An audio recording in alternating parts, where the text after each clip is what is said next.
For our next story, let me ask you something. What is the one thing you should not do while driving?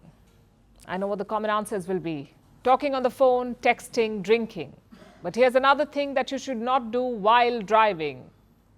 It's playing games on your virtual reality headset. That should be obvious, right? Yet it's happening in America. A Tesla driver was caught with his VR headset on while driving. The video has since gone viral. It has even prompted alarm from the US government. The Transportation Secretary says drivers must pay attention at all times. Our next report tells you why VR and driving don't mix. Are you at work, playing with your children, doing household chores, watching TV? You can do all of this with a VR headset. At least that's what Apple claims. But can you drive a car with one? Apple says no. But that hasn't stopped people. Amazing. I love it. Last week, Apple released its Vision Pro headset. It is a virtual reality headset. The Vision Pro blends 3D digital content with the outside world. That way, you are always in touch with reality. But is it good enough to drive a car? This Tesla driver says yes.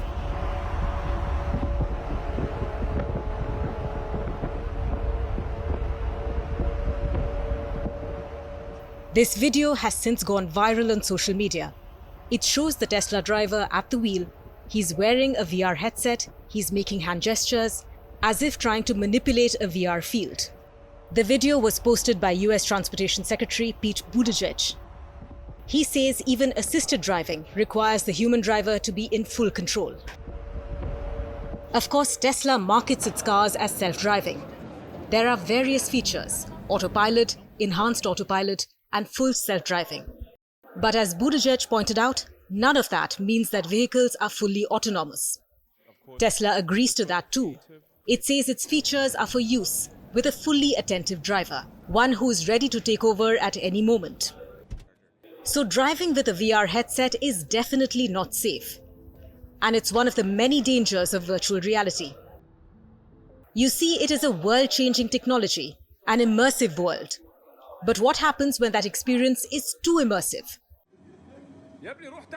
You lose touch with reality. You don't know what your surroundings are.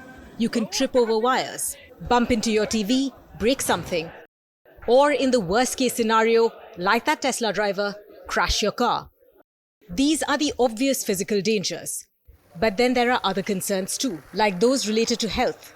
You may not trip and fall, but you could get nauseous using a VR headset. You've only got 6 minutes.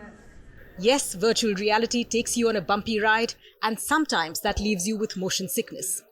You see, in real life, our eyes naturally converge and focus on a point in space.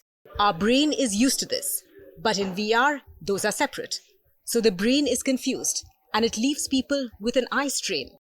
Plus, in a VR world, it is easy to forget your limits. People working out in virtual reality have had dislocated shoulders, fractures, and have accidentally hit bystanders, causing serious damage. A 31-year-old even broke his neck while playing a game. So the world of virtual reality may be immersive, it may be interesting, but it isn't entirely safe. The ground rule is clear the playing field. Beware of your surroundings, and if you are driving, ditch the headset. Virtual reality and driving don't mix. From impeachments to inaugurations, if it's a political story, we are on the scene.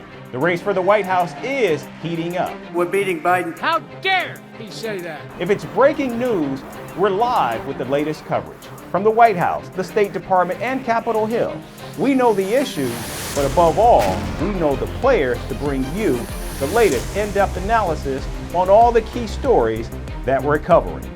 I'm Eric Ham. Join me from Washington here on Firstpost America.